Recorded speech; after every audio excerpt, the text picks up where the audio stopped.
quart de l'ESO treballarem una tecnologia A i una tecnologia B.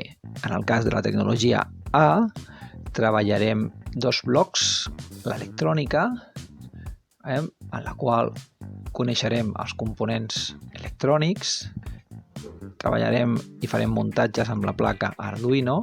Aquí podeu veure un rellotge controlat per la placa Arduino.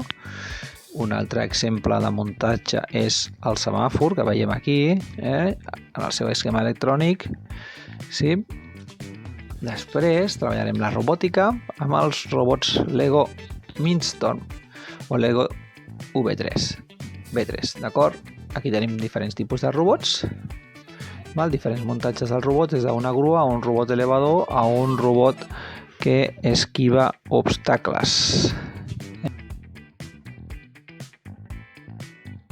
A tecnologia B, de quart de l'ESO, treballem més enfocats a la producció i al disseny 3D, per tant, més relacionada la feina amb els mòduls de formació professional. Aquí veieu la producció d'un spinner des del seu disseny fins a la seva producció d'un prototip, a fer uns motlles i acabar fent el producte final, d'acord?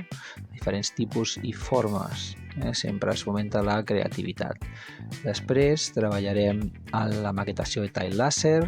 Aquí veieu un exemple d'un laberint i aquí veieu l'exemple d'una barrera de pas controlada per ultrasons.